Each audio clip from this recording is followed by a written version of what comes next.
tu esi taisnības cīnītājs. Jā.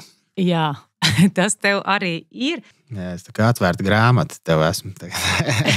Ir grūti daudz ko sasniegt dzīvē, un tāpēc ir jābūt spēcīgiem komandas biedriem, jāatbalsta vienam otru, lai tas kopīgais rezultāts veidojās. Sportistiem vispār liela daļa dzīves ir daudz kritika apkārt, un ja tu visu laiku tikai domā par to kritisko pusi, un tad tu aizmirsti strādāt pie tā un sevi nostādīt tā, ka tu arī esi daudz kur labs.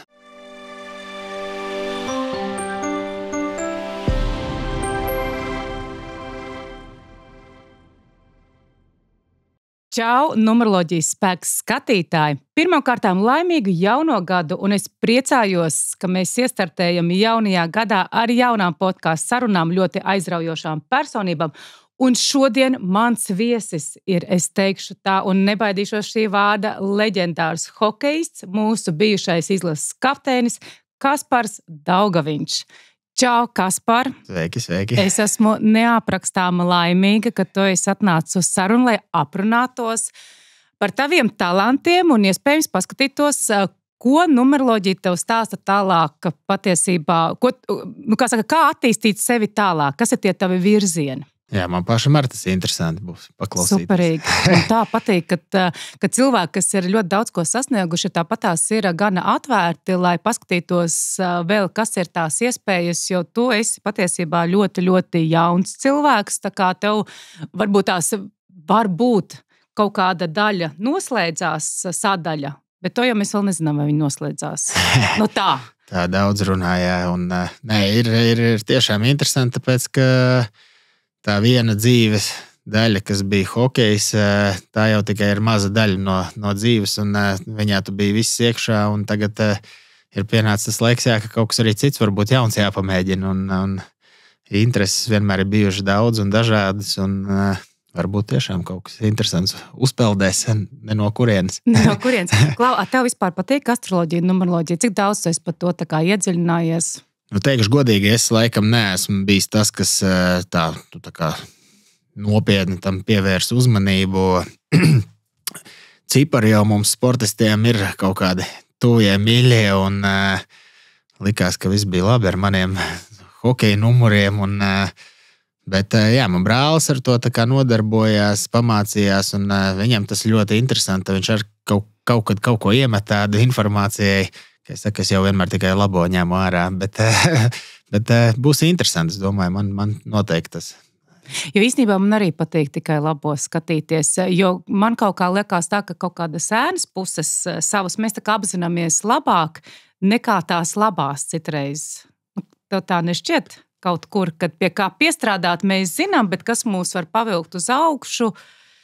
Jā, man bija, starp citu, pirms kaut kādiem gadiem 5 mans treneris, ar ko fiziskās sagatavotības Edvīns Krums, viņš vienreiz uzdeva tādu jautājumu, kas sportistam būtu jātrenē vairāk tās savas spēcīgās puses vai vājās procentuāli, un tad es galīgi nošāvu greizi.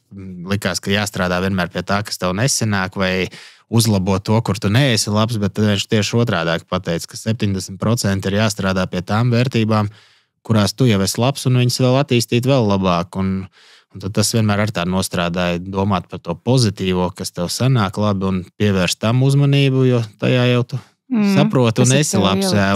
Un tad tos 30% veltīt tam tā kā drusciņu uzlabot. Minimāli, bet uzlabot savus vājumus. Es īstenībā tev piekrītu par to pozitīvo. Tā kā tas ir mūsu tā kā fundaments, uz ko mēs varam būvēt kaut ko tālāk. Tur mēs jūtamies komfortabli.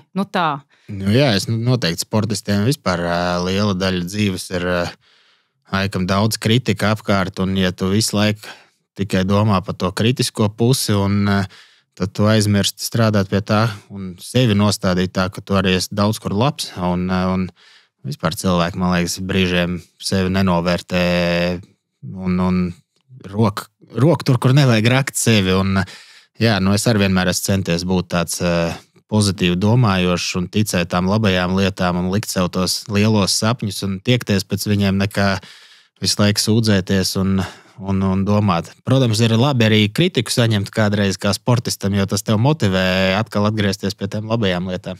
Jā, baigi interesanti. Klau, Kaspar, Izrunāsim tavus, tātad mums katram ir savs apziņas skaitlis, tas ir mūsu domāšanas veids, misijas skaitlis ir, caur ko mēs, tas mūsu darbības veids, realizācija, caur ko mēs realizējamies, un mēs, līdz kā mums jānonāk.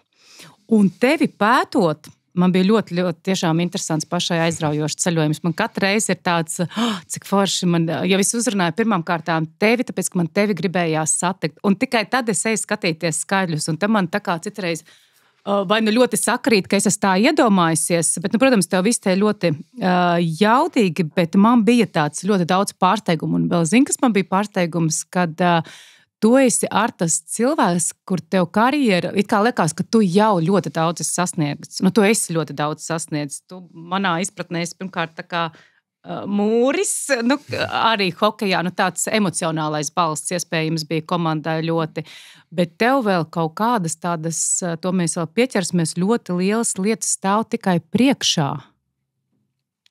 Tas ir forši.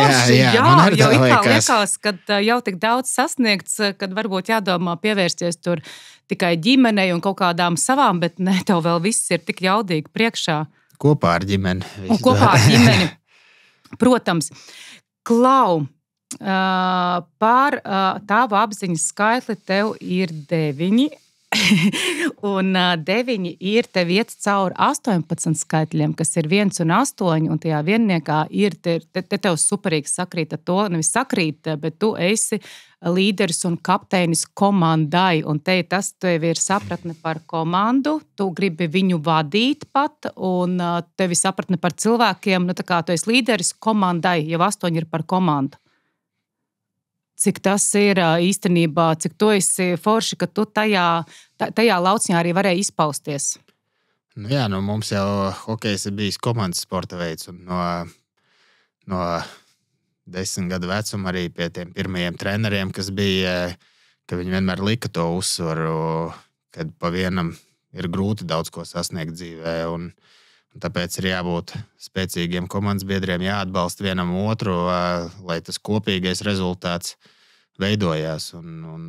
Jā, tas laikam tika jau ielikts jau no bērnības arī, bet vispār man patīk būt ar cilvēkiem kopā, un mums liela ģimene ir, kad vienmēr tas ir pietrūcis, tā kā, kad tu esi sezonās projām, kad tu esi viens, un tagad vismaz ir tās jaunās tehnoloģijas, kad vienmēr var sazvanīties un būt tā kā kopā virtuāli vismaz, un tas man bija svarīgi, jā, būt kopā ar cilvēkiem, palīdzēt vienam otram, tad tā kā, kad vienmēr būs kāds, kuram ir grūtāk, un tad atrast to veidu, nevis tikai palīdzēt tiem, kam viss ir labi, jo tad jau viss ir vienkārši dzīvē, tam, kam iet labi, bet tieši palīdzēt tam, kam ir tas klupiens varbūt bijis, un tas man bija tāds vienmēr izaicinājums, gan ar sevi, gan ar saviem komandas biedriem, atrast to veidu pieeju, kā aprunāties ar spēlētāju, kuram varbūt tajā brīdī neiet tā spēle, un varbūt tā laika gaitā, tāpēc es arī biju iecelts pa kapteini, un kad man komandas biedri arī to jūta, ka es vienmēr centos viņiem palīdzēt, un bieži aizmirst par sevīm, kas citreiz ir tāda grūtākā daļa. Bet jā, man bija svarīgi, lai visi jūtās komfortabli un atrast kopīgu valodu. Tas ir tajā 9, ka tev tā kā ir tā iekšējā sava misija, ka tev ir vēl jāatbalsta citi. Tas tiešām ir, bet nedrīkst, tur tāds ir viens tāds, ka tas ir baigi forši, ka tu to dari. Tas tiešām, tas ir pat tavs tā kā uzdevums, bet nedrīkst citreiz tiešām, tā, ka cilvēkam ir vislaba un viņš jau kaut kādā veidā patērē vienkārši tavu resursu, lai neaiziet tādā tā kā nedaudz ļaunprātīgā, bet tā, ka tu redzi, viennozīmīgi tev ir tā intuīcija, tu sajūti cilvēkus, tu pat vari, tajā 9 ir ļoti daudz intuīcijas, tu vari pat paredzēt savā ziņā nākotni, un pat tad, ja tu kaut ko sapņo, teiksim, sapņus, tu sapņo kaut kā, tur var arī būt, ka tu paredzi nākotni, jo sapņos kaut ko, tā kā tu to bez ievērības nedrīkst atstāt, ja tu redz kaut kāds tādus sapņus. Jā, sapņus redz daudz. Laikam sportistiem vispār ir daudz sapņi. Un es esmu vienmēr bijis no tiem, kas pat savus sapņus izveido. Varbūt tā to var teikt, kad citreiz zini, ka tu neguli, bet tu jau kaut ko filozofē un sapņo savējo apzinoties. Un tad tu celies no rīta un ej darbojies, lai viņus kaut kā piepildītu. Protams, ka tas hokejs ir bijis nežēlīgs daudz ziņās, bet tad tu vienmēr atgriezies pie tiem sākumiem, tos mērķus, ko tu uzliki pašā sākumā, un tas man vienmēr motivēja tajos grūtajos brīžos nevis tikai sapņot, bet atgriezties pie pamatiem un iet un darboties, jā. Tu sākumā intervijas pieminēji savus favorītu skaitļus. Kas tev ir tavi favorīti skaitļi? Tie 16, 16? Jā, hokejā tas bija 16. Protams, bērnībā laikam katrs puika, manā vecumā vismaz tas, kad mēs sākām hokeju spēlēt, visi gribēja 8. numuru, tāpēc, ka Sandis Ozoliņš spēlēja ar 8. Un tad man bija tāds liels pārdzīvojums, kad es viņu nevarēju dabūt, jo tas bija populārākais numurs jebkurā komandā. Un tad man bija 16, jā, tā kā es to savilku kopā it kā dubultot viņu 8. Bet arī viens no maniem tā kā elkiem, Sergejs Žolteks, kurš ilgus gadus bija arī kapteinis izlasē, un viņš pārstāvēja izlasi ar 16. numuru. Un tad es ar viņu tādu vienmēr centos palikt kopā pēc iespējas. Nevienmēr, protams, bija pieejams 16. numurs, ir bijuši arī citi numuri, bet kaut kā es vienmēr pats savilku kopā, ka kaut kā sanāk tas 1-6. Un smieklīgi tas, ka Eiropā spēlējot Eiropas klubos, man vienmēr bija pretējs, jo 16. vienmēr arī bija aizņemts. Un tad es ar 61. spēlēju, tā kā apgriežot skaitļus otrādāk. Superīgi, bet tev skaitļi ir gan svarīgi īstenībā. Tas nebija tāds, par ko es tā kā iespringu, bet man patīk tas 1 un 6. Jā, vienmēr bija man tā kā tuvu, un es vienmēr kaut kā mēs runājam, kaut ko pozitīvu mēģināju atrast tajos 16. Un tad, kad bērnībā skatījies citus sporta veidus, arī vienmēr tad spēcīgi pasaules sportisti arī bieži izvēlējās 16. numuru. Zinu, futbolā tas ir palicis atmiņā, kad tāda slavena vārdsarga futbolā vienmēr bija 16. numuru, tā kā aizsargāt kaut ko, un tad man arī tas pielipa. Īstenībā 16 tev ļoti labi, jo tur tas sešnieks ir uz gandarījumu. Pats sešnieks. Jo redz, tavam skaitlim, 9. pieskait, tu esi tā kā spogulis katram skaitlim. Un tā, kad tu satiec kādu cilvēku, tu viņu neapzināti. Tas viss notiek neapzināti, viņš tā kā spoguļojas. Un tu viņam liedz būt tādam, kāds viņš patiesībā ir. Jo pie 9. pieskaita jebkuru skaitli, teiksim, 9 plus 6 ir 6, 9 plus 5 ir 5. 9 plus 6 ir 15, kas gala rezultātā veido 6. Un vienalga, kuru skaitli pie 9. pieskaita, tu tā kā atspoguļo to cilvēku. Un tas sešnieks tev īstenībā nes, ja viņus tā atsevišķi skatās, tad tev nes gandarījumu. Un vieninieks nes tev līderību. Tā kā superīgi. Un kopā transformāciju. Tā kā izvēle tev ir ļoti laba. Tu pat dažāds tieši tu varētu dažādas ciparus ņemt. Tiešām. Jā, bija labas sezonas arī ar citiem cipariem spēlējot. Tev pat nav tik, citiem, teiksim, ir svarīgi, lai tur kopā veidotu tur komandu vai ko, bet tev tas 9. ļauj būt fleksiblākam, teiksim, tā uz cipariem, pat vienalga kā tu ietu. Klau, man tev jautājums, vai tu esi impulsīvs? Jā, droši vien tā kā liekas jau, ka nē, bet esmu. Ir tā, ka es pieņemu bieži lēmumus ilgi nedomājot, es jūtu, ka man tā vajag, un tad tas lēmums bieži tiek. Un pats labākais no tā visa ir, ka es nekad nenožēloju tos impulsīvos lēmumus. Tā kā man ir stingra pārliecība, var rasties ātri, un es eju līdz viņam, un tā kā liekas, ka es vienmēr pareizi to trako lēmumu pieņēmu. Bet vai tas impulsivitāte arī neizpauž tavā rakstura kaut kāds, ka tu vari ātri uzsvilties? Jā, ir, tas noteikti ir. Sports jau pats pa sevi ir bijis tāds piespiedu kārtā, nāks ātri reaģēt un emocionālam, un, protams, ar gadiem tu tā kā nelaid vairs to ārā, kas varbūt pat ir sliktāk, kā man likās, ja kādreiz, kad es sprāgu, tad es sprāgu, un tad bieži ir tā tagad ar vecumu, ka tu tā kā slēp tās emocijas, varbūt, ka nedrīkst viņas parādīt. Ka tas ir vājums, jābūt, ka vājums, bet īstenībā man liekas, ka nē. Ir tas ir stiprums. Katrs cilvēks. Es esmu arī karjeras laikā smagi cietis no savām emocijām un ar visādām paniku lēkmēm izgājis cauri. Un tas ir bijis varbūt tieši no tā, kad varbūt kaut kur neizrunājot savu sāpi, Bet kad liekas, ka es taču visu aiznesīšu viens pats, visas savas problēmas un tikšu galā ar viņām, bet bieži mēs nemākam palūkt kaut kur palīdzību. Jā, baigi interesanti, jo redz, tajā devītniekā viens ir kalpošana un kā reiz, kaut kā iemācīties. Redz, es par tevīm nekad neiedomātos, ka tu esi impulsīvs. Tu man arī esi radījis tādu, kā saka, dzels vīru kaut kur, tādu ļoti nopietnu, ļoti nosvērtu. Protams, tev ir liela atbildība bijis kā kapteinim, tas arī uzliek kaut kādu, tā kā savu, lai visa komanda organizēta, lai viss, savā veidā taču ir kaut kāds tā kā atbildība. Papildus sloks. Es teiktu, ka nav baigā atbildība. Tas varbūt ir tāds vienkārši sauciens, kurā tu jūties komfortabli būt tajā. Un es nekad neuzliku savu tādu tā kā slogu no tā, ka es esmu kapteinis. Tā kā galvenā doma bija tā kā, ej, dari to, kas tev sanāk, un palīdzi citiem, iespēju robežās. Bet tāda tā kā nasta, tas varbūt nav bijis. Tas ir bijis varbūt tieši otrādāk. Tāds pacelājums, ka tu jūtos komfortabli tajā vidē. Bet nasta nav. Man arī liekas, ka tevi ļoti ciena. Teiksim, tu tāds, tā kā bija lielie šie panākumi, bronzas medaļa, tad kaut kā tik ļoti, visu komandu tur visi kopā darbojās, bet bija ļoti, kaut kā arī tev tā sajūta bija ļoti liela, teiksim, tā kā atdota tāda atzinība iedota par to, ka tu kā kapteinis labi ļoti.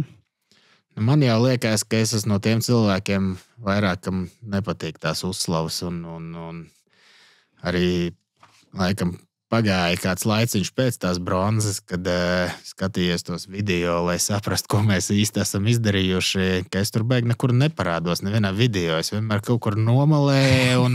Bet tāds es esmu vienmēr bijis. Tad, kad ir labi, tad tā kā ļauj vairāk dot citiem, priecāties. Un tu zini, ka tu esi savu darbiņu paveicis.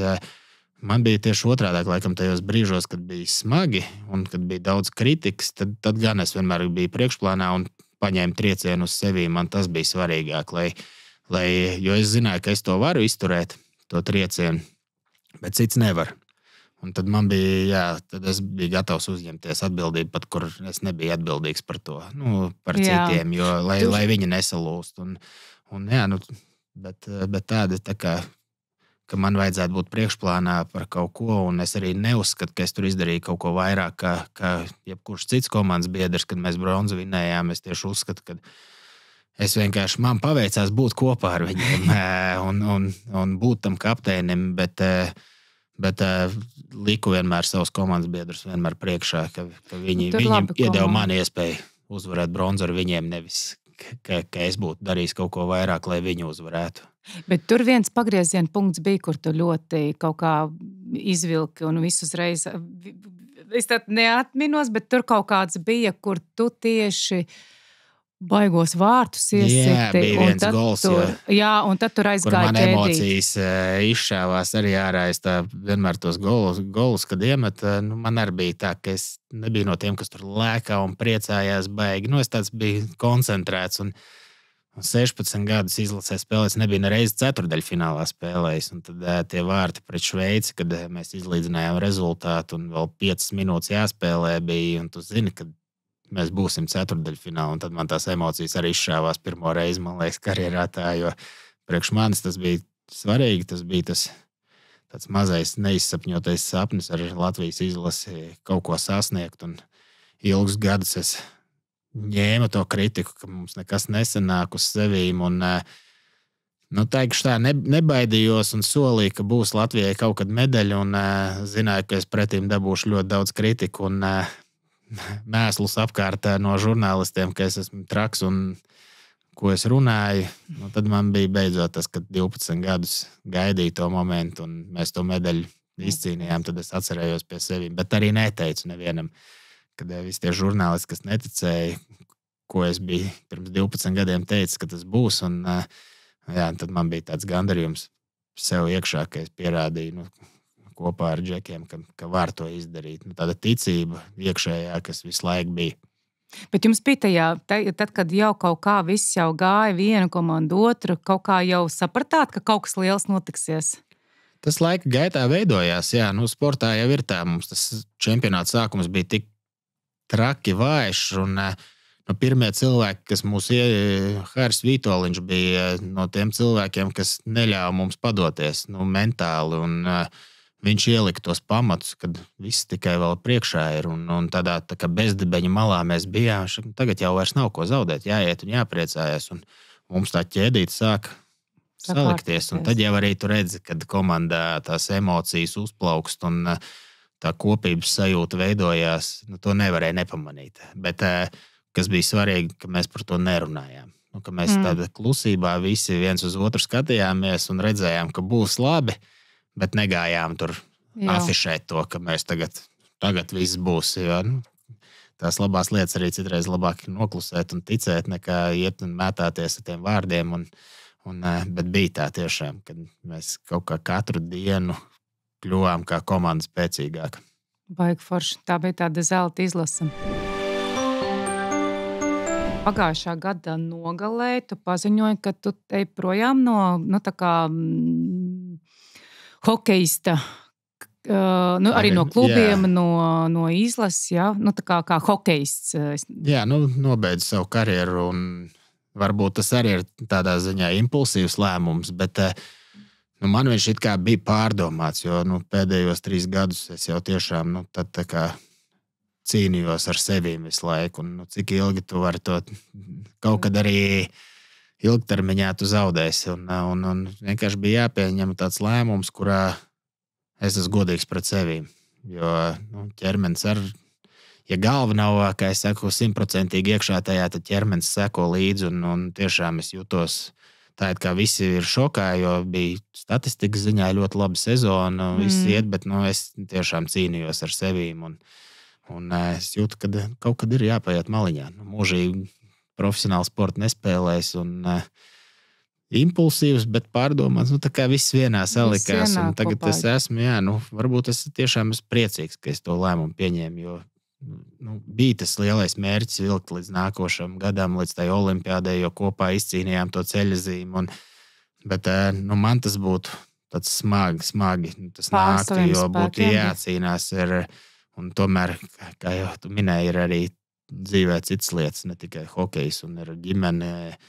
Jo daudz mēs runājam par to, ka ģimene ir svarīgākā lieta dzīvē, bet cik daudz cilvēki reāli to apstiprina ar darbiem. Un, ja mēs visi gribam sasniegt savus kaut kādas individuālās virsotnes un visu, bet par to tu maksā lielu cenu. Un ne tikai tu. Citi apkārt tev var no tā ciest. Un kaut gan daudz neatzīst to. Jā, es tev īstenībā piekrītu, tāds baigi filozofiskais, baigi interesants. Varētu tev visu laiku klausīties. Es pat citreiz aizmirstu nedaudz savus jautājumus, ko tu vārds. Man tāds tik nomierinoši un tā pārliecinoši stāsta, ka man viss ļoti patīk. Bet tev teorētiski ir labā formā un aizbrauc to čempionātu.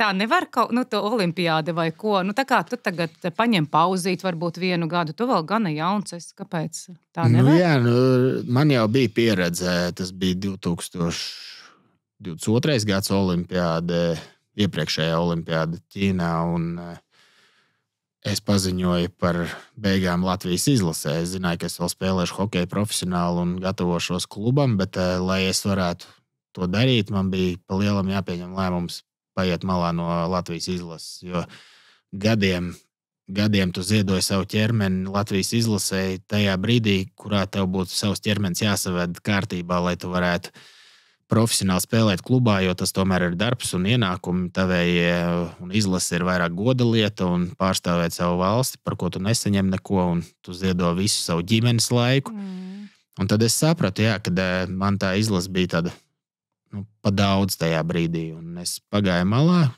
izlaidu 1 gadu pasaules čempionātu, ļoti labi sagatavojos klubu sezonai, neatnākot uz izlasi, un man tiešām bija tas bija tas lēmums, ko es tagad varu tā pateikt. Ja es nebūtu tad aizgājis, es nebūtu pat ticis līdz šim brīdim un līdz tai bronzei. Jo es būtu izdedzis kā spēlētājs. Un šajā brīdī toreiz man izlase traucēja klubam, tagad man bija tā, ka man klubs jau traucēja, lai es varētu izbaudīt izlasi. Ka mums tik labi izlasē iet un forši ir kad es neesmu 100% iekšā, jo es esmu pārgurs klubā. Un tad ir jāpieņem lēmums. Bet bez kluba, diemžēl, nevar būt izlasē. Tad tev ir jāpieņem tāds gala lēmums. Bet varbūtības ir vienreiz man pierunāja spēlēt, un es tiešām teikšu, ka pierunāja, bet sirds jau pat iekšā laikam arī gribēja. Un kā būs tālāk, grūti pateikt. Galvenais ir savest galvu kārtībā. Es esmu tagad mājās kopā ar ģimeni, es esmu priecīgs. Un tad, kad tu esi priecīgs un laimīgs, tad tie darbi ar vienmēr baigi labi iet. Un tie fiziskie treniņi neliekās nemaz tik fiziski beigās, ka tu esi vienmēr tāds priecīgs, laimīgs. Tu uztur sev formā tagad arī noteikti, vai ne? Kaut ko tādu. Jā, trenējos. Tev jādara ir, tev tur tie 8, 9, ka daudz enerģija ķermenī ir. Tas ir baigi forši. Klausies, Kaspar, ko mēs vēl par tavu apziņas skaitli? Impulsīvs, tu visu te izlasīsi, bet, redz, tu esi tāds intuitīvs, ko es vairāk teiktu, un ļoti daudz strādā. Tu esi ļoti labi, jo patiesībā tas 9 apziņas skaitlis, viņš nav no tiem vienkāršajiem. Jo ir tā, ka tie, kas ir tādi, tā kā 1, 2, 3, 4, jaunāki skaitļi, teiksim, viņi ir vienkāršāki, bet tur, kur iet jau 7, 8, 9, tur jau viss ir tādi mentori, jau nobrieduši skaitļi, un tajā 9 ir ļoti daudz emocijas, bet tad, kad vispār tāda buķete interesanta, gan impulsīvs, gan emocijas, un ka gribās par kaut ko cīnīties, bet sportā jau tas ir forši cīnīties, bet tad, kad to visu tā kā saprot to enerģiju, tad viņa ir ļoti kolosāla. Tā kā, jauda tev katrā gadījumā ir, te ir tas, to, ko citi varbūt kādreiz nevar uzņemties līderību vai vēl kaut ko tu grūtā brīdī, tu ies uz priekšu. Tas tev tas vieninieks, kas tevi jau dzen uz priekšu, tas 8 par komandu, tu uzņemsies to atbildību. Tāpat tās arī varbūt kaut kur arī tā ar ģimeni, kad, nezinu, partneri tev saka, ka, varbūt tās stop, tev jābūt mājās, lai tu kaut kā vari sastrukturizēt. Es nezinu, kā tas viss notiekās, bet, gan jau tas ir tāds kopējs lēmums, viennozīmīgi. Šoreiz laikam galīgi nebija kopējs lēmums, tas bija mans lēmums, un es jau smējos, ka man liekas, ka sievu vajadzētu atvest šeit, jo, man liekas, sieva ir vēl spēcīgāka pa manīm iekšā, un tad viņiem arī bija liels šoks un varbūt pārdzīvojums, ka es tā nepakonsultējos. Bet redz, tas ir tas, kas ir manī, ka es vienmēr tos smagos lēmumus gribēju pieņemt pats. Lai nav iespēja tevi atrunāt, tā kā arī, jo tu esi viņus pieņēmis. Man likās, ka ja es konsulēšu, tad man visu laiku kāds, un arī tagad jau, ka pabeidzis esmu daudz cilvēki, tā kā mēģina man ielikt tās domas apakaļ, ka man vēl jāturpina. Un es saku, tajā gan es esmu vājš, jo, kā tu minēji, kad ja es redzēšu, kad ir kaut kāds problēmas, es laikšu apakaļ, kad es nemāku aiziet laikam pavisam, ja ir kādam citam grūti no tā, ko es pieņēmu lēmumu. Un, man vecākā meita ļoti pārdzīvoja, un viņai tas ir tāds trieciens, teiksim, jo viņi ļoti gribēja uz Itāliju, uz Olimpiādu. Es biju apsolījis, tas tā spiež drusciņi apakaļ. Olimpiāda šogad ir? Nē, nākamgad februārī. Tad kā reiz paņemsi pauzīti un gadu sakārtos, sailgosies pēc hokeja, pēc komandas. Es domāju, kad es ļaušu ķermenim pašam to lēmumu pieņemt. Ja viņš gribēs un varēs, tad es zinu, ka fiziski es to varēšu, protams, atgriezties, bet galvenais, kā es saku, lai galvā saliekās viss tā, ka tu tiešām gribi to un ka tu baudi to. Jo bieži ir tā, ka sportisti pienāk kaut kāds posms dzīvē, kur to dari kāda cita dēļ, nevis sevis dēļ. Un es vienmēr, kā es sākumā teicu, atgriežos pie tiem pamatiem hokeja, ka hokejs man vienmēr, es viņu liku sev nevis kā darbu vai kaut kādu pienākumu. Tā bija spēle, ko es izvēlējos, tāpēc, ka es viņu mīlu. Man hokejs bija hobijs, dzīvē, par kuru es priecājos. Un pienāk brīdis, kurā tu vairs negūsi tādu baudu no tā. Un, ja var atgriezties pie tā, tad labprāt es to darītu kaut vai mūžīgi. Bet tad tiešām jāsaliekās tam, lai tu atkal iemīli to spēli, tā kā tu darīji 10 gadu vecumā. Bet klausies, tas baigi forši. Mums arī ir Hokejs ir hokejs, bet tu esi jauns vīrietis. Mums jādomā, kas tev vēl piestāv pa profesijām. Varbūt tev ir īstais laiks, tagad vēl kaut ko citu. Bet skaties, sports tev ir no taviem, tā kā pat no numeroloģijas te neko nepieliku klāt, nepapildināju, viss tā kā ir. Tev, protams, biznesa piestāv. Varbūt tās, kad arī tev ir tagad tāds laiks lēnītēm kaut ko, nezinu, meditēt, domāt, un biznesa tev ļoti piestāv. Tev patiesībā arī politika piestāv. Jo redz, tajā devītniekā ir tā, ka var turēt daudz, teiksim, to, ko citi nevarētu turēt, citas emocijas vai teiksim, šaubas vai neizlēmība, viss kaut kas cits ir. Tu vari turēt daudz, tāpēc ir tev tādas, kā saka, konkrētas profesijas. Sports, biznesa, politika, mēdīji. Tā kā tev viss tas ļoti, ļoti... Es domāju, kādreiz biznesa vispār tādā virzienā. Es jau teorētiski biju vienā biznesā iekšā, bet tas bija sporta bārs.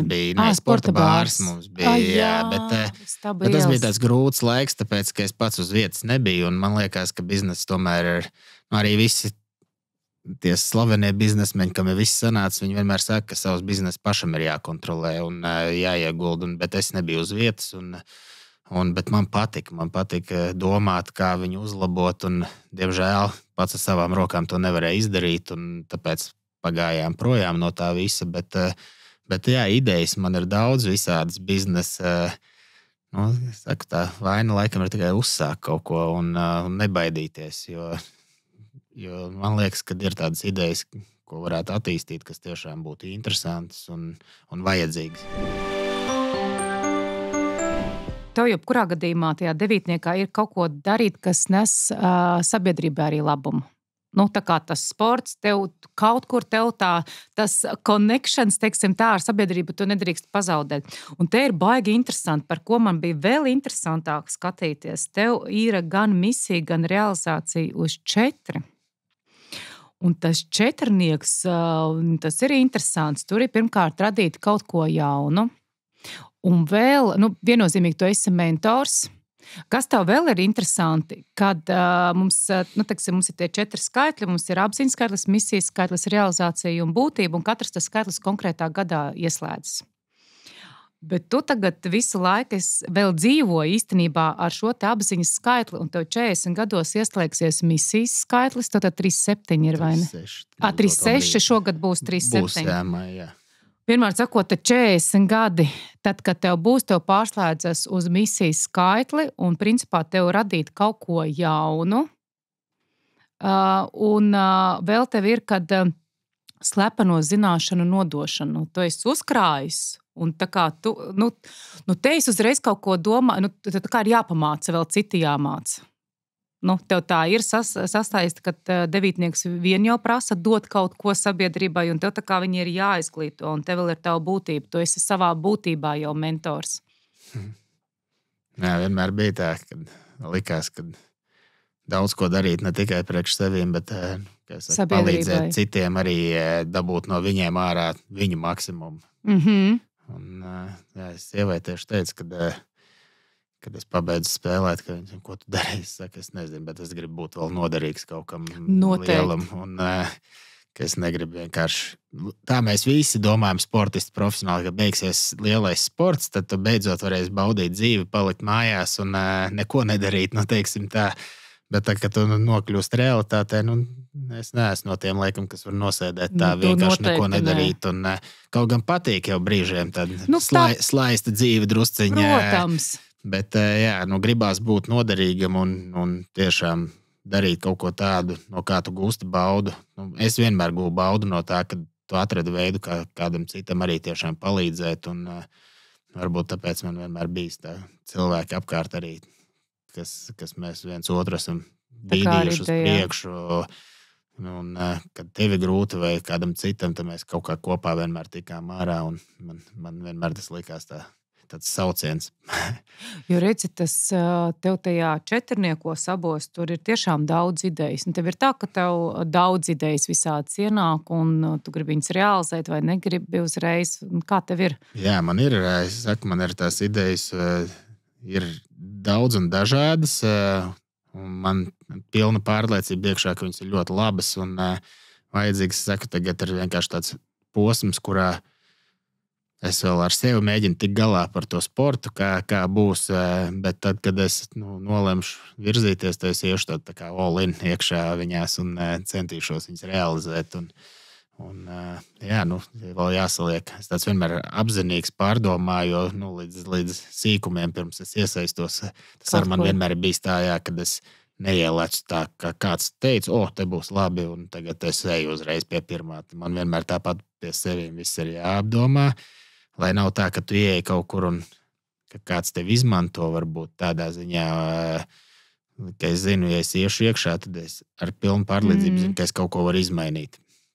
Tas baigi labi, ka tu šito te jotam devītniekam, ja tu to neapzinātos, tas tiešām tā ir, kad var ievilkt to ar labu gribēdams tur iesaisties, beigās varbūt tās nav tas, kaut kā tas cilvēks. Daudz cilvēku varbūt mēģina izmantot tevi, lai viņi gūtu labumu, bet tu paliksi muļķos. Tāpēc es vienmēr jācenšos tā pārdomāt visus savus tos lēmumus, kaut kur iet iekšā. Tāpēc man vienmēr labdarība arī ļoti ir patikusi. Es vienmēr tajās gan es iesaistos ar pilnu sirdi iekšā un esam daudz visādus labus projektiņus novadījuši līdz galam, bet tā, ka es eju iekšā, zinu, ka tas tāds nav viegls darbs, jo tas daudz prasa no tevīm, bet tas gandarījums, ko tu beigās saņem, ir milzīgs. Un es pat teiktu, ka man tie labdarības projekti ir devuši vairāk prieka dzīvē nekā tie hokeja mirkļi.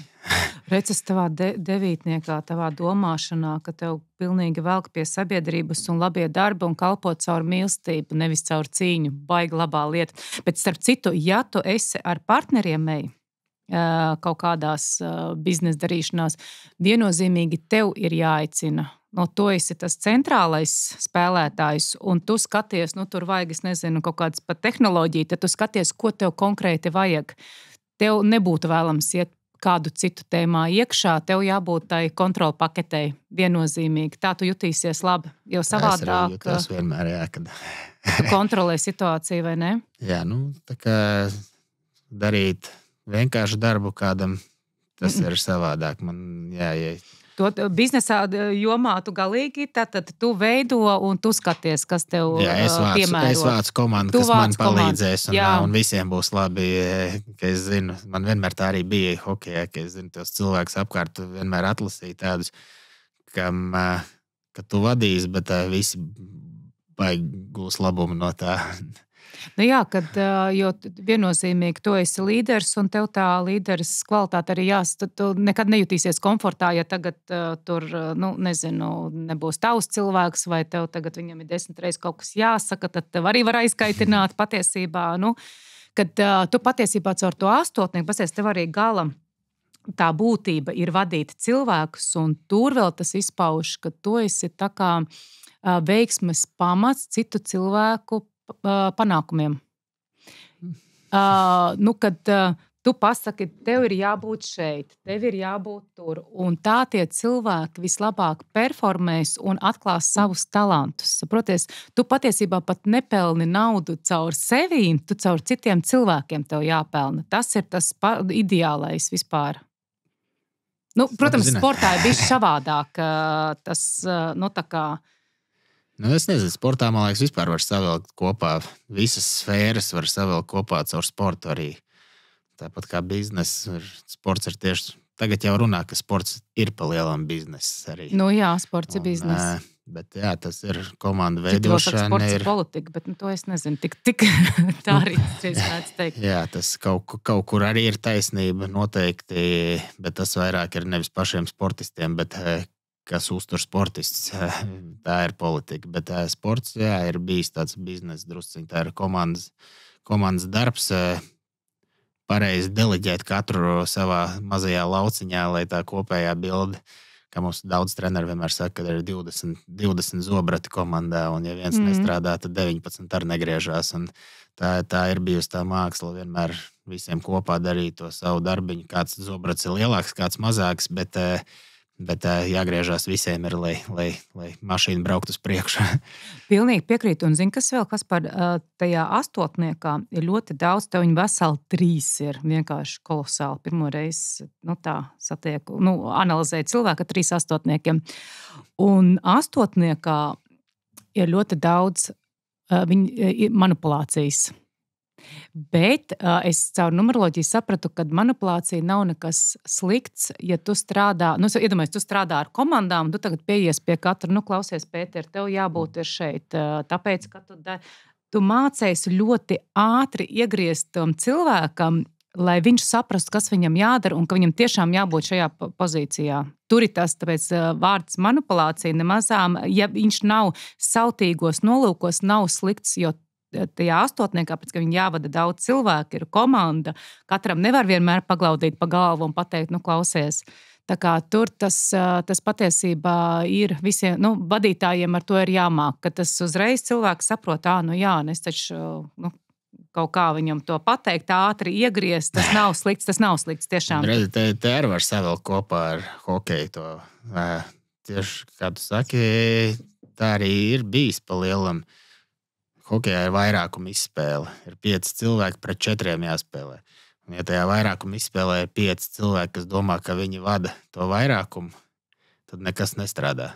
Tad jābūt vienam tādam galvenajam, kurš uzņemās to lielo atbildību, bet tiem pārējiem 4 pa lielam jāizdara tas, ko tas viens pasaka. Un man bija vienmēr tā, ka es to savu vairākumu kontrolēju, katram devu uzdevumu, un visi 5 beigās dabūja tādu gandarījumu, un teiksim, visiem statistikas bija labas, un tas kopējais rezultāts arī bija, ka tu beigās biji varbūt viens no tiem, kas vismazāk dabūja to, gala rezultātu, to pašu bonusiņu, bet pārējie 4 un kā 5 kopā, tad mums bija ļoti labi rezultāti. Ja jau astotnieks ir uz mērķi, tev pat citreiz neinteresē kā, bet tev vajag to mērķi. Baigi interesanti. Klausies, tiem čaļiem reiz nevajag tādu kārtīgu vārdu pateikt. Nedara tur, lūdzu, iesit ripa golu. Sportā ir vienmēr jābūt drusciņ tādam skarbam, arī tā kā konkrētam. Ja viens muļķi lēž, tu saproti, ka ne tikai viņš cieš, mēs 4 cilvēki vēl esam kopā ar tevīm vairākumā, piemēram. Ja viņš izdomā viens darīt pa savam, tad visi 5 ir tad drusku muļķīši. Un tāpēc ir bijis tā, ka konkrēti. Es tev teicu, tev jābūt te ir, un tu redzēsi, gaidi savu momentu iemetīs apmēram. Un bieži daudz teica man, ka Daugava tur tūlīt ņems savās rokās vairākumu. Tad es arī nebaidījos no tā. Man gribējās, es zināju, ka es to varu salikt, bet man tad vajadzēja pilnu uzticību no saviem partneriem, un arī tas nostrādāja bieži. Baigi interesanti. Klau, runājot vēl par mentoru, tu gan jau esi arī tādās formās padomājis, kā, treneris, sākotnēji, vai palīgs, otrais treneris, galvenais treneris. Ko tu vispār domā par šo te, jo tev tad, mentoru programmā vispār vajadzētu? Nē, es ar lielāku prieku arī tagad no janvāra arī esmu iestājies LSPA mācīties dabūt C kategoriju, treneru kategoriju, lai man ir tas papīrs, ka es drīkstu, jo uz doto brīdi es nemaz nedrīkstu ne bērnus trenēt, neko ir jānokārto, jāiziet cauri skolai, lai es oficiāli to varu darīt, bet man gribās nodot savas zināšanas, kaut kādus knifiņus, kas palīdzētu nākamajai paudzei. Cik ilgi jāmācās ir? C kategorija nav tā sarežģītā, kā tur pusgads, tikai ir līdz jūnijam es jau būšu pabeidzis, un tas man arī iedos to laiku. Es gribu to izglītību arī, jo man nav augstākā izglītība saprast līdz vasarai, ko es gribu mācīties arī ne ar sportu saistīt. Bet to C kategoriju jānoliek, jo mēs jau visu mūžu esam bijuši hokejā iekšā, un tas būs tāds vienmēr drošības ceļš palikt šeit un savus zināšanas nodot tālāk. Bet man vienmēr ir paticis parunāt ar sportistiem, iedot no sava redzējumu kaut kādus knifiņus, kā uzlabot. Un, to man komandas biedri ir jutuši, ka es daudz stāstu un runāju. Bet, jā, noteikti. Treneru darbs ir grūtāks nekā, kā es vienmēr teicu, treneru darbs ir daudz grūtāks nekā spēlētājiem darbs. Ja ir atbildība, ir treneris un ir komanda. Zin, kā komandā nevar pateikt. Man pat vairāk ir tas, ka treneris laukumā nevar neko izmainīt. Viņš var nodot daudz informāciju, iedot visu, un ja ir cilvēki, kas to neuztver, tad tas rezultāts nav, un tu neko nevar ietekmēt. Kā spēlētājs laukumā es varu izmainīt kaut ko, jo es esmu tur uz vietas un darbojos. Un trenerim tomēr beigās ir, viņi arī visi to labi apzinās. Viņi saka, mūsu darbs ir iedot jums pēc iespējas vairāk zināšanas un statistikas un visu. Un tas tālāk jūsu darbs ir uzsūkt to un likt lietā. Bet klausies, tad, kad ir kapteinis, tad tev vēl nav, bija kapteinis, nav tev vēl tādi atsevišķi visādi norādījumi. Tev tagad tur komandai jāpasaka, tur tas un tas vēl ir, lai viņi te... Ne, noteikti. Kapteinis, pa lielam kapteinis neatšķirās pašā laukuma spēles ziņā. Viņš ir tieši tāds pats spēlētājs kā vispārējie. Tas ir visiem skaidrs. Tas kapteiņa darbs pa lielam, es vienmēr to esmu teicis, tāds starpnieks starp komandu un treneru korpusu. Jo bieži ir tā, ka treneriem ir savs plāns, spēlētājiem ir cita domāšana, un tad tev ir jāatrod tāds vidusceļš, lai ir treneri kaut kādas domas, ko viņi grib mums, un tad tu ej ar viņiem izrunāties. Un treneri arī bieži konsultēs, prasa, vai vajadzētu tur treniņu rītā, varbūt brīvdienu, vai varbūt visa komanda ir sagurusi. Jā, jo priekš kam trenēties, ja komanda... nav iekšā, viņi ir saguruši, informācija tāpat neuzņems, tā kā liekas tas treniņš būs. Un tad tev bija vienmēr arī jāpakonsultējās gan ar treneriem, gan ar komandas biedriem. Tev bija daudz tādu, kas nebija ar hokeju saistīts, ka tev bija tā bija tā nasta, kas tev bija jāuzņemās, ilgāk palika hallē. Un citreiz komandai nepatika tas, ko treneri gribēja. Tad citreiz treneriem nepatīk tas, ko spēlētāji grib. Un tad tev bija tāds vidusceļš vienmēr jāatrod risinājums, kur mēs visi ejam uz kopīgu mērķi un visi ir priecīgi. Tu kā psihologs gandrīz vai drusceņi pa lielam, tas ir, tev jāredz, jo ir 25 hokejisti un treneri ir 3 vai 4 tikai. Katrs jau var, viegli ir vienmēr kādu spēlētāju norakstīt un teikt, ka viņš negrib neko darīt, bet tā lietas būtība jau daudz dziļāka citreiz ir, ka viņam varbūt ir kaut kāds bailes no trenera un ka viņš nevar performēt no tā, ka viņš ir tāds noslēgts, nobijies. Tad ir tev jāstrādā ar visiem. Baigi interesanti nobijies no visiem. Nav tas, jo mums ir tie saderīgie skaitļi un mums ir tie, kas, ir cilvēki. Tāpat tās komandā noteikti ir kaut kur ir čaļi ir vairāk draudzīgi, varbūt tās arī ārpus laukuma kādreiz tiekās un patusējās. Protams. Un ir tādi, kuriem vispār nav connections un viss, bet tev jāatrod ir kā ar to visu sadarboties. Jā, komandas sportā tāpēc bieži tiek rīkotas kaut kādas komandas saliedēšanās pasākumi, jo tā ir. Veidojās kaut kādas grupiņas, kas biežāk ir Latvijas izlasē. Tas vispār ir normāli, tāpēc, ka mēs esam dažādos vecumos. Es esmu ar vienu uzaudzis jau no bērnības kopā spēlējam, jau 20 gadus mēs esam pa dzīvi draugi. Tur sievas bērni kopā vakariņās ejam, un tad ir kāds, kas ienāk izlasē, bija mums Dans Ločmels. Viņš ienāk, viņam 19 gadi. Viņam varbūt pret manīm ir drusku bail kaut ko paprasīt, pateikt, ka viņš domā, kā viņš tur vienreiz teica, ka man apmēram meita jau ir viņa vecumā.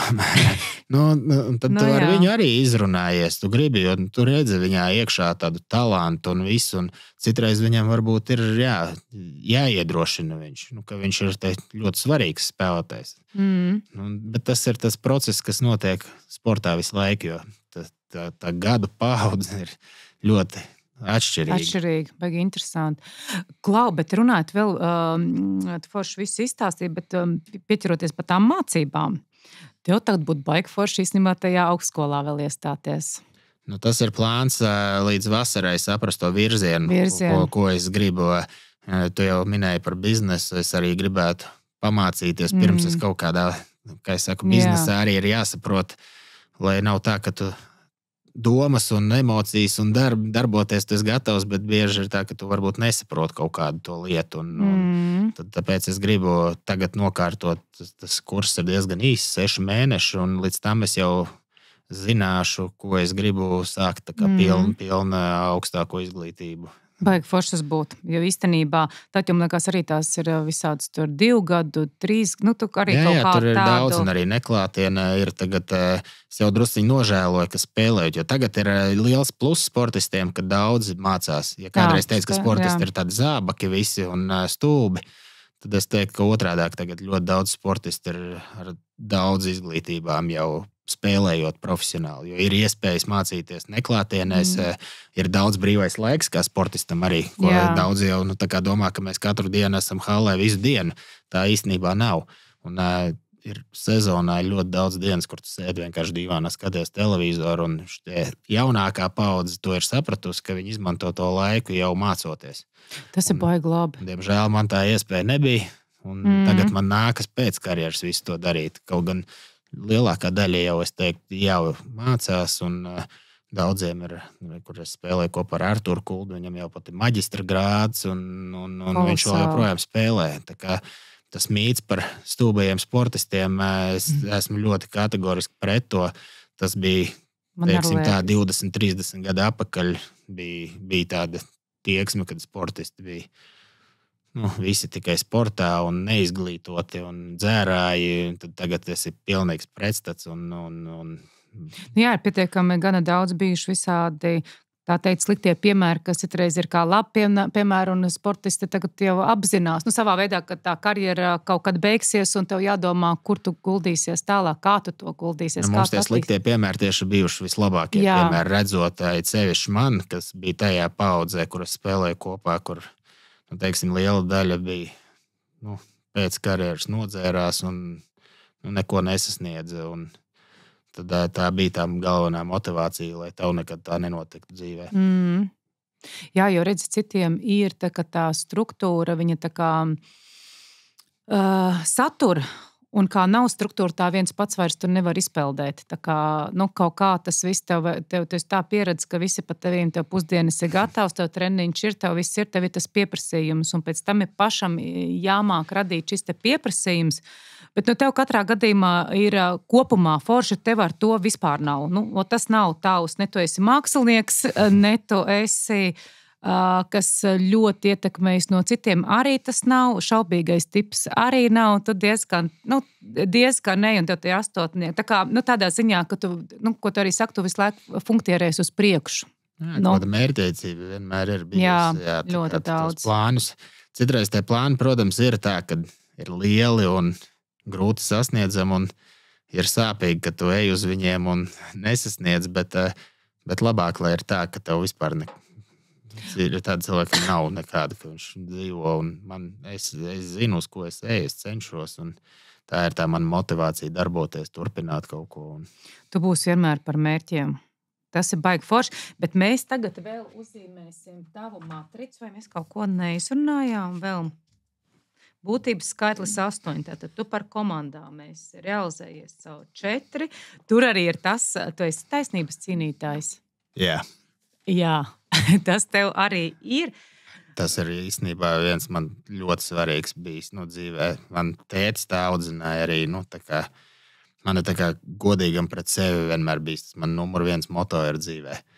Ja tu nebūsi godīgs pret sevīm, tas nozīmē, ka tu ievilksies arī kaut kādās citās afērās un paliksi tāds netīrs cilvēks. Un man vienmēr ir bijis, kad es esmu godīgs, es ceļos, daru un arī citiem neļauju būt tādiem izlaidīgiem.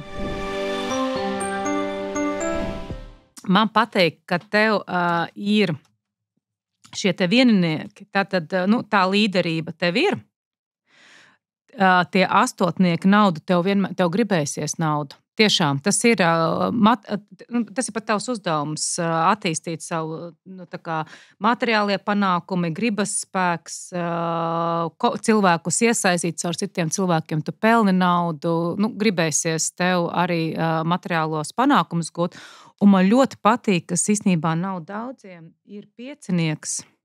Viņš ir rets skaitlis. Redz, pieciniekam, tev tā sapratne par visiem cilvēkiem. Tu vari atrast kontaktu ar jebkuru telpā. Ar jebkuru telpā tu uzreiz atradīsi, un tu sapratīsi caur to savu vienu no astotniekiem, kas tev veido devītnieku, tu sapratīsi katru cilvēku, kā viņš šobrīd jūtās, ko viņam pateikt, varbūt tās neko nepateikt, šoreiz viņam varbūt tās labāk tam otram, jo ne katram der kaut kāds labs vārds, citreiz kādam vajag pateikt skarbu vārdu, lai viņš tā kā atjēgtos un saprast, jā, tiešām bācis tur haltūrēja treniņos vai tur, kaut kā, tu to redzēsi uzreiz, tevi neapmānīs.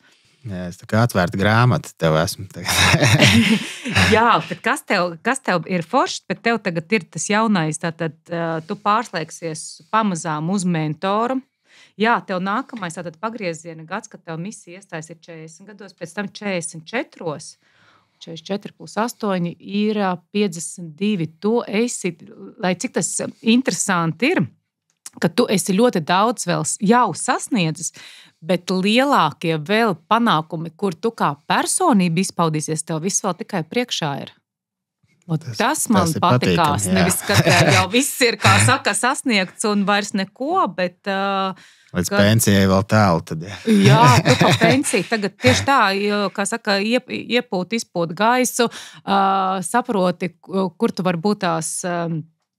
kaut kādas lietas, ko tu esi gribējis ar bērniem, ar ģimeni, ar sievu darīt, ko nav bijusi iespēja, nezinu, kaut ko jūs gribat, tad tagad dariet, izbaudi, relaksējies, atjaunojies, bet viennozīmīgi strādā pie nākamajiem mērķiem, lai tu jau tajā 40 tur pārslēdzies uz savu mentoringu.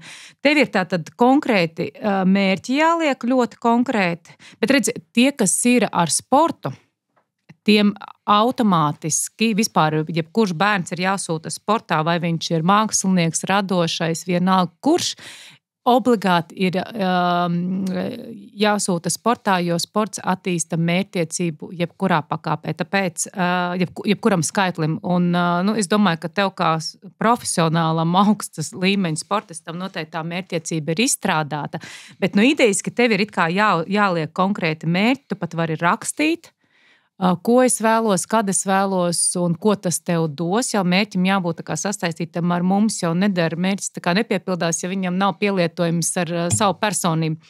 Un tad tu tā kā izstrādā, redz, tev 4 un 7, tev viņa nav, un tev tāpēc arī nav vajadzīga atzinība. Tu neies, tu ej, gribi ar to komandu, dabūt to medaļu, un tev ir vajadzīga komanda. Tev neinteresē, ka te pēc tam teiks, tur Kaspars, Daugaviņš. Tev jau pateicās visi tur, kā tur bija, man patikās, kā tev tur salīdzināja Daugavā ar to mūsu lielo dziesmu. Tur bija forši, jā. Saulpērkons Daugava, jā. Tas tevi tur tā kā... Un tu nedzinies, tas nav stāsts par tevīm, ka tev vajadzīga šī atzinība. Tev ir vajadzīgs rezultāts un mērķis. Bet vienmēr sakot, lai tu piepildītu savus mērķus, tev ir jāuzstāda mērķi un konkrētas darbības. Šis ir darbības, kā to sasniegt. Te tev viss ir jau atstrādāts. Komanda, iedziļināšanās procesā, tu ej ar to komunikācijā un tu nonāc līdz materiālai pasaulē. Un tev savukārt ir jātīsta noteikti šīs, tā ir organizācija vai zināšanas. Viennozīmīgi dod sev vairāk brīvdienas, dod sev uzslavu, tad, kad tu esi tiešām kaut ko, to mēs nemākam, īstenībā 6 ļoti rets skaitlis, to mēs nemākam, mums drīzāk sevi iedzenam, kaut kur nekā dodam atpūtu. Obligāti šito dod.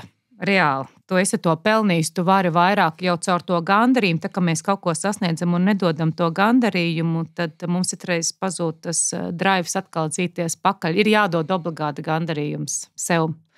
Kad jā, Kaspar, tu tagad viss baigi labi, tad es ņemu atvaļinājumu un braucu ar ģimeni, atpūsties, es esmu to pelnījis. Tā, kad nevis tur, kas tad būs nākamais, jo redz, tev ir tie... Tas jāuzspiež kādam, man ir jo tas ir, kā saka, drusku mīnus. Jā, jau tev šities... Nemācēju sev laiku arī tāvot konkrēti. Citreiz, zin kā ir, kad sieva bērni, kad paņem to vienu dienu, pilnīgi sev arī tā kā palutināt sevi drusciņi arī un arī par tām finansiālām lietām, ko tu teici. Man īstenībā nauda, man tāds uzskats bija vienmēr, kad es nenormāli krāju naudu vienmēr. Tā kā es neesmu skops, es varu uz visiem citiem apmēram iztērēt, bet man uz sevi baigi nevajag neko.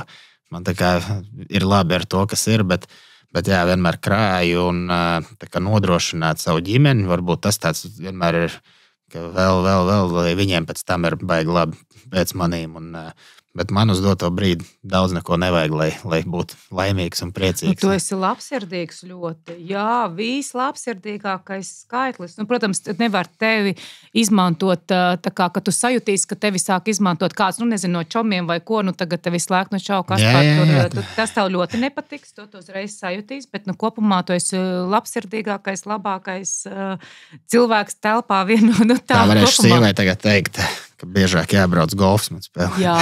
Mēs braucam drīz, mēs ar sievu brauksim golfa atvaļinājumā, jo golfs mums ir hobijs, abiem ir, tad man vienmēr likās, kā lai pierunā sievu, bet tagad viņi piekrita, mēs brauksim divatā bez bērniem uz nedēļu spēlēt golfu siltumiņā. Tas ir mans, tas vienmēr, kur es sev motivēju, tā kā golfa tie atvaļinājumi, jo man ļoti patīk golfs. Šīs tev dos tik daudz. Tagad sievai varēšu teikt, ka biežāk jālēž man uz golfu. Viennozīmīgi. Sieva, tiešām tu redzēsi, cik tas ļoti lielu ietekmi uz Kasparu.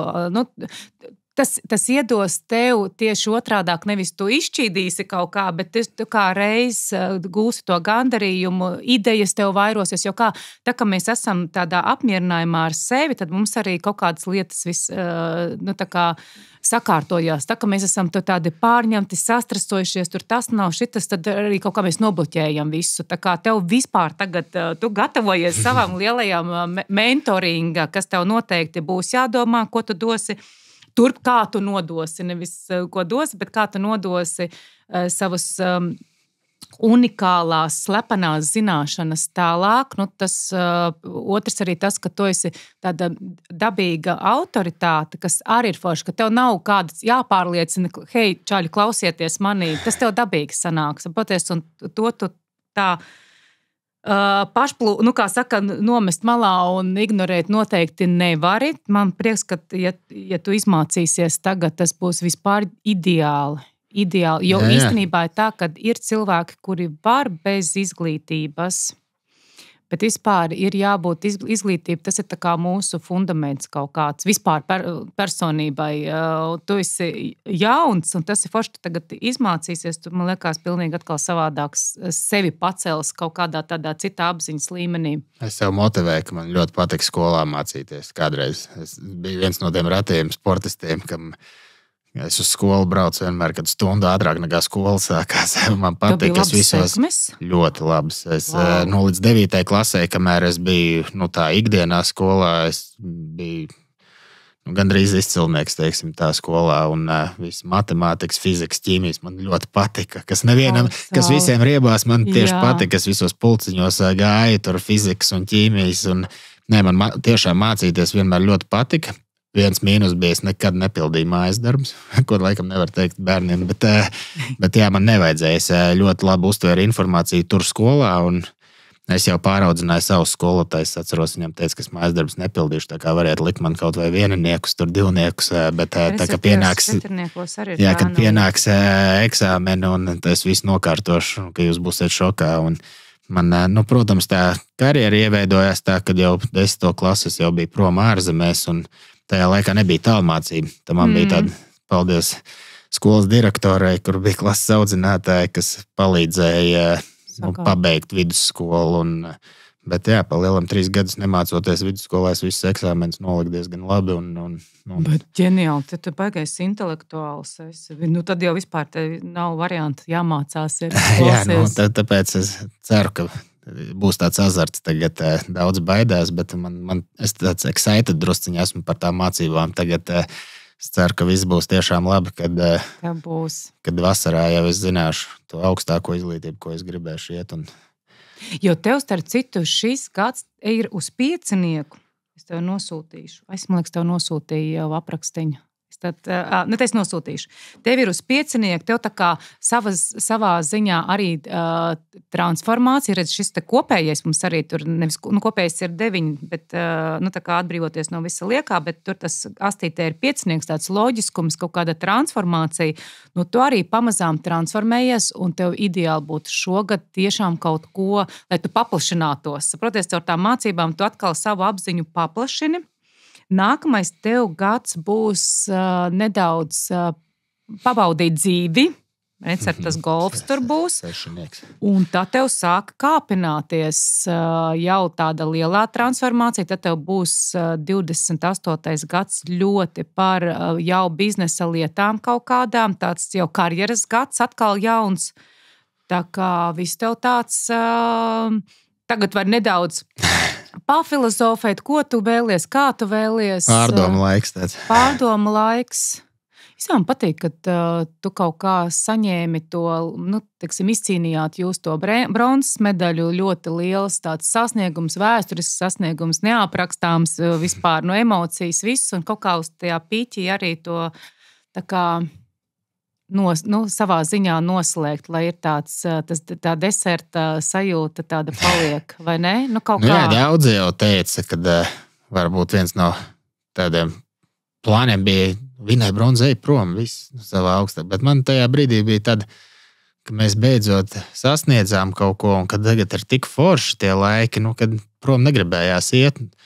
Kā viegli jau aiziet un pateikt pēc tam, es jau tur bija pīķi aizgāja, bet arī pabaudīt, jo ilgus gadus bija viss tā nesakārtoti un nebija tie rezultāti. Kad tu cīnījies, tu beidzot kaut ko sasniedz, un kad ir rezultāts, arī tas ir jāmāk tajā brīdī tā kā pa vilni iet, vilnis turpiniet, un tad ielec viņā un baudi. Un, tagad ir kaut kas jauns.